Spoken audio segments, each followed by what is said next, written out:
Friends, अपनी पिछली class में हमने नवदशः पाठः गुरुदक्षिणा के पहले श्लोक का अध्ययन किया था। आज हम दूसरा श्लोक पढ़ते हैं।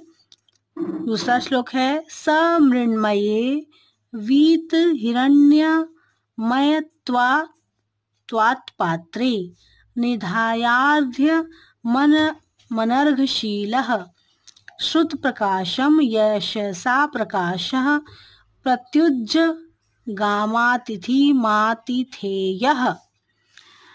तो दूसरे श्लोक का अन्वय है अनर्घशीलः यथसा प्रकाशः आतिथेयः सः वीत हिरण्यमयत्वात् मृण्मये पात्रे अनर्घ्यं निधाय श्रुत प्रकाशम अतिथिम प्रत्युज्जगाम। इसका शब्दार्थ है अनर्घशील। अनर्घशील का अर्थ होता है निश्चल व्यवहार, साधारण स्वभाव, असाधारण स्वभाव वाला। यशसा प्रकाशः अर्थात यशस्वी, आतिथेय मतलब अतिथि सेवी, अतिथियों का सम्मान करने वाला, सह अर्थात वह जिनके बारे में कहा जा रहा है राजा रघु। फिर है वीत हिरण्यमय त्वात्, स्वर्ण पात्रों के अभाव में, क्योंकि राजा रघु ने अपना सर्वस्व दान कर दिया था तो उनके पास स्वर्ण पात्र भी नहीं था। इसका दूसरे श्लोक का अर्थ है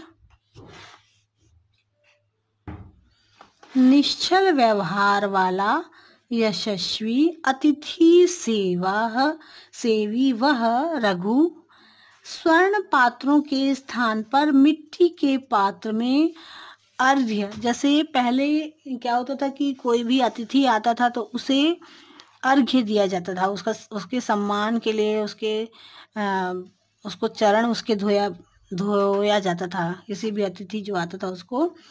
और तो इस तरह के कार्य के लिए और जो राजा रघु था उसके पास कोई भी स्वर्ण पात्र भी नहीं था, इसलिए अर्घ्य देने के लिए वह मिट्टी के पात्र में जल लेकर आए।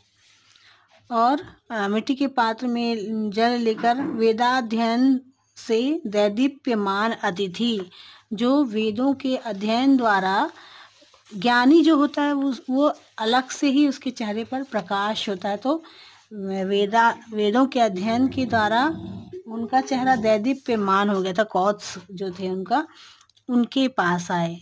राजा रघु जो थे अपने अतिथि का स्वागत करने के लिए स्वर्ण पात्र न होने के कारण मिट्टी के पात्र में जल लेकर अपने अतिथि के स्वागत के लिए आए।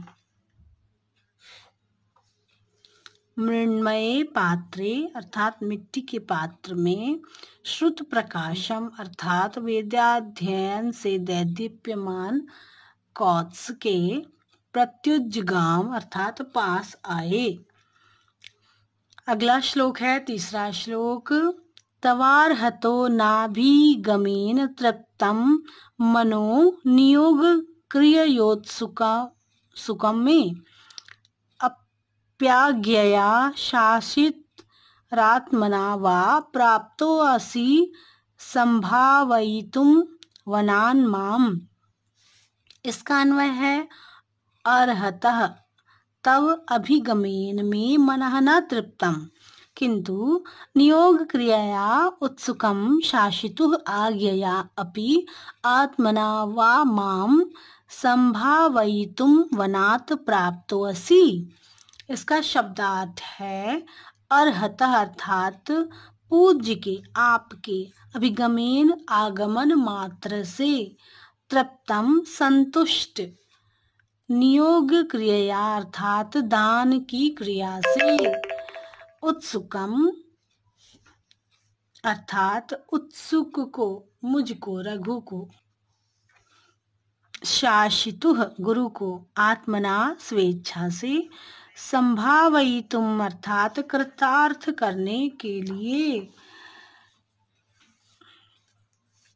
पूजा के योग्य आपके आगमन मात्र से मेरा मन संतुष्ट नहीं हुआ है।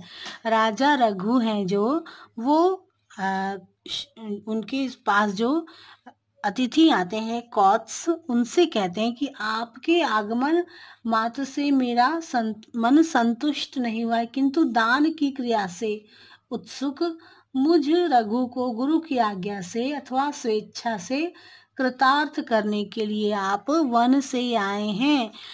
इसका अर्थ ये निकलता है कि पहले के लोग दान देने के लिए भी कितने उत्सुक होते थे।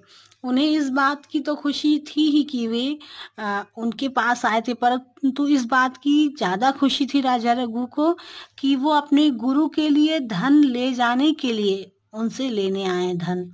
तो इस बात की कितनी महानता थी उस समय के लोगों में कि अगर कोई याचक भी आया है तो उसका भी भरपूर सम्मान होता था और उसको ये एहसास नहीं दिलाया जाता था कि वो मांगने आया है ना।